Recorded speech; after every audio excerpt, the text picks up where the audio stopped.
वट सावित्री का व्रत वर्ष 2026 में हमें कब करना है? जो नई सुहागन बहनें हैं उन्हें व्रत करना है अथवा नहीं।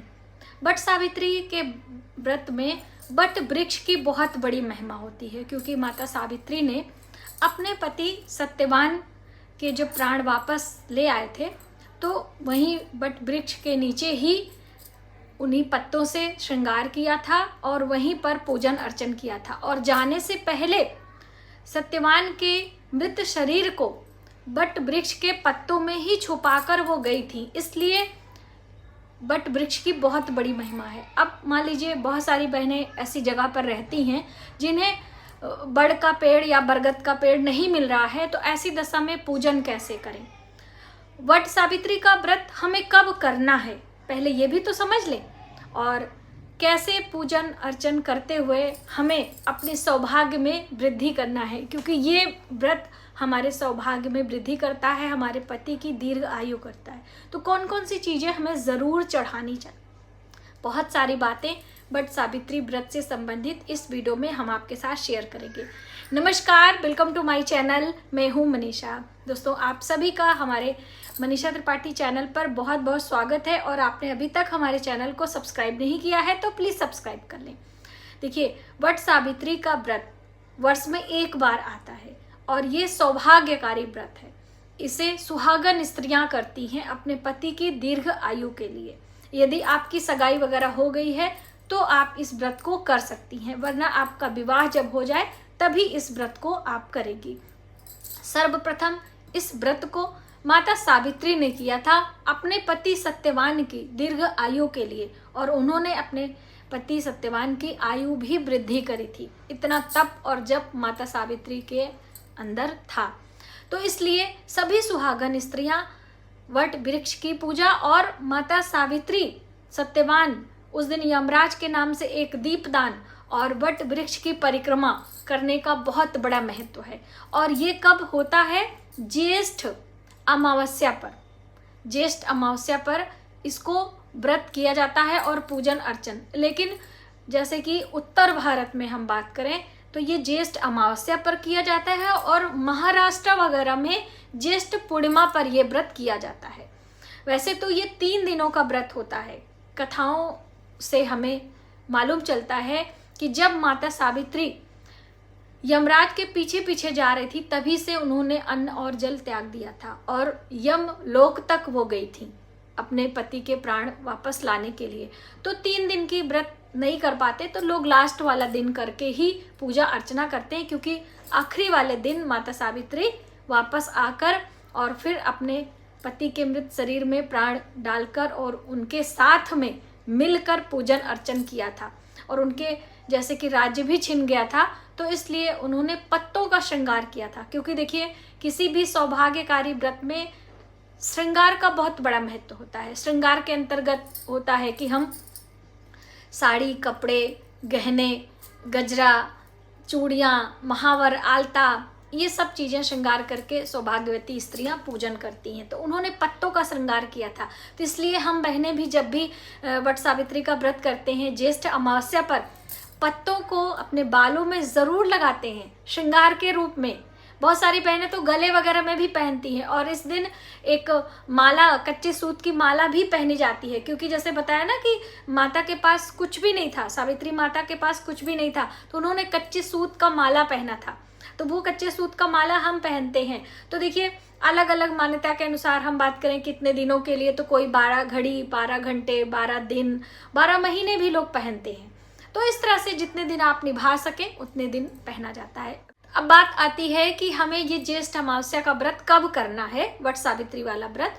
तो आपको 16 मई को ये व्रत करना है। अब देखिए, 16 मई को व्रत करना है और 17 मई से अधिक मास लग रहा है।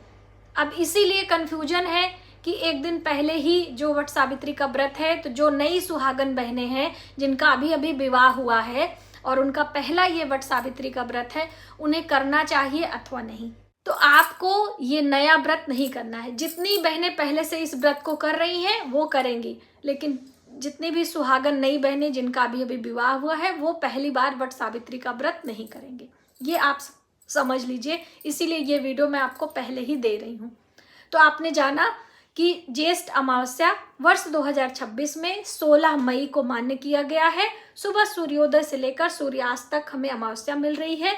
इसी दिन हम वट सावित्री का व्रत करेंगे, पूजन करेंगे और परिक्रमा भी करेंगे। परिक्रमा में भी बहुत सारी बहनों को कन्फ्यूजन रहता है कि कितनी परिक्रमा हमें लगानी होती है।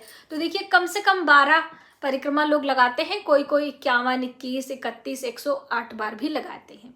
और जब तक पूजा उपासना नहीं हो जाती हम कुछ भी नहीं खाते पीते हैं, अन्न और जल दोनों का त्याग करते हैं। जब पूजा उपासना हो जाएगी तो वहीं बट वृक्ष के नीचे बैठकर पहले बट की यानी बरगद की कोपलें जो होती हैं उसे 12 टुकड़ों में कट करके और चने, काले चने भीगे हुए एक साथ निगला जाता है। उसके बाद फिर और जल आहार जो भी लेते हैं, नींबू पानी है, कोई जूस है, कुछ भी आपको बाद में लेना होता है। तो ऐसी मान्यता है। देखिए, कोई भी पूजा उपासना होती है ना तो अपने प्रांत के अनुसार, अपने कुल परंपरा के अनुसार भी होती है, किस परिवार में कौन से रीति रिवाज फॉलो किए जाते हैं। तो आपको अपने बड़े बुजुर्गों से भी ये चीज़ थोड़ा सा जानकारी लेना चाहिए। यदि बिल्कुल भी नहीं मालूम है कुछ भी तो आप फिर जैसे आपको समझ में आए, जैसे आपको मेरी वीडियो अच्छी लगती है तो आप इस तरह से फॉलो करें, अगर किसी और की वीडियो अच्छी लगती है तो आप उस तरह से फॉलो करें। जैसे उत्तर भारत में जो मान्यताएं हैं वो मैं आपको बताती हूँ, महाराष्ट्र की भी कुछ जानकारी मुझे धीरे धीरे होती है तो मैं वो भी आपको जानकारी देने का प्रयास करती हूँ। अब इसमें सबसे अहम बात होती है बट वृक्ष का, क्योंकि बड़ के वृक्ष की ही मान्यता है। तो अब बहुत सारे लोग तो जहाँ मंदिर में, पार्क में या फिर हम बात करें नदियों सरोवरों के किनारे बट वृक्ष के अपने घर से पूजा की चीज़ें लेकर वहाँ पर जाकर पूजा अर्चना करके परिक्रमा करके वो सारी विधियाँ संपन्न करती हैं। और बहुत सारी बहनें बिल्कुल भी नहीं जा पाती हैं, जो हमारी बड़ी बुजुर्ग माताएं हैं या जो भी हैं। तो ऐसे में क्या करना चाहिए? क्या छोटा सा नर्सरी से बड़ का पेड़ लाकर उसे लगाकर पूजन करना चाहिए, या फिर बड़ की जो डंडियाँ होती हैं, टहनी होती है, उसका पूजन हम करें, या फिर घर में किस तरह से पूजा अर्चना करके हम इस व्रत का, इस दिन का लाभ लें? तो पहले से वीडियो देने का अर्थ है कि आप अपने घर में बट वृक्ष नर्सरी से यदि लाते भी हैं तो कितना बड़ा लाएंगे? इतना बड़ा लाएंगे। तो बहुत छोटे बड़ वृक्ष के पूजन करने की मान्यता भी नहीं है, चाहे पीपल का वृक्ष हो चाहे बड़ का वृक्ष हो। पहली बात तो ये सब वृक्ष हम घर में लगाते नहीं हैं। मान लीजिए गमले में छोटा सा आपने लगाया भी है, उसकी छांव के नीचे बैठकर पूजन करने की मान्यता है। अब इतना छोटा सा रहेगा तो आप छांव में कैसे बैठोगे? तो इसलिए आप पत्तों में, बट वृक्ष के पत्तों पर आप सावित्री सत्यवान का नाम लिखकर, ब्रह्मा जी की पुत्री हैं तो इसलिए उनका भी नाम लिखा जाता है। और वहीं पर गौरी गणेश के साथ में आप तुलसी वृक्ष के पास में रखकर पूजा कर सकते हो। ये आप ऐसा करके भी पुण्यफल प्राप्त कर सकते हो। यानी कि तुलसी का बिरुवा आप सबके पास है, वहीं पर आसन लगाकर बड़ के पत्तों पर सावित्री सत्यवान का नाम लिखें, ब्रह्मा जी का भी नाम लिख लें, और वहीं पर एक दीपदान भी किया जाता है जो कि यमराज के नाम से रात्रि में करें, और दिन में आप इस तरह से पूजा अर्चना परिक्रमा 108 बारी या फिर 51 बारी आप लगाकर पूजा कर सकते हैं। पूजा की सारी विधियां सेम होगी, जैसे बट वृक्ष के पास में हम करते हैं उसी तरीके से हम तुलसी वृक्ष में भी, बिरवा में भी आप कर सकते हैं। वृक्ष नहीं बोला जाता है, तुलसी का पौधा होता है, जो बड़े फलदार पेड़ होते हैं उन्हें वृक्ष कहा जाता है। तो इस तरीके से आप इस दिन का लाभ ले सकते हैं।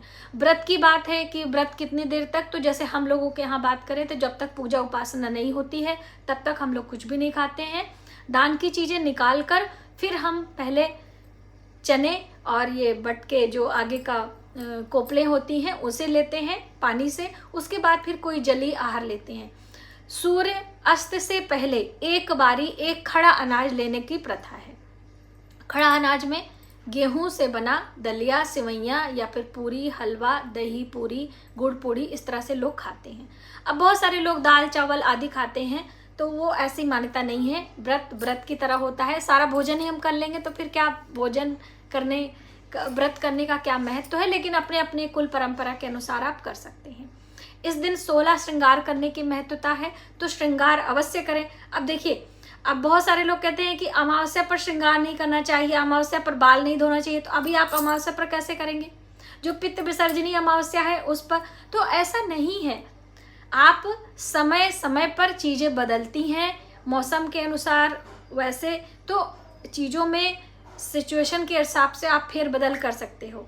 इस दिन आप अपने बालों में कच्चा दूध लगाकर बाल भी धो सकते हो, आप श्रृंगार भी कर सकते हो, आप माता सावित्री और सत्यवान की कथा भी सुननी बहुत आवश्यक होती है। पूजा कैसे किया जाता है, किन किन चीज़ों की आवश्यकता होती है, वो सभी जानकारी आगे आने वाले दिनों में हम लेकर आएंगे। पहले आप समझ लें कि नई बहनें जितनी भी विवाहिता हैं वो इस बार व्रत नहीं करेंगी, परिक्रमा फेरी नहीं लगाएंगी, और जो बहनें पहले से करती हैं वो लोग कंटिन्यू अपना करेंगी। तो मुझे उम्मीद है कि ये वीडियो आपके लिए काफ़ी हेल्पफुल होगी और आप इस तरह से इन बातों को ध्यान में रखते हुए वट सावित्री पर पूजा परिक्रमा करके अपने बड़े बुजुर्गों का आशीर्वाद लेंगे। मिलते हैं एक नई जानकारी के साथ नए वीडियो में। तब तक आप अपने परिवार का ख्याल रखें। जय माता दी।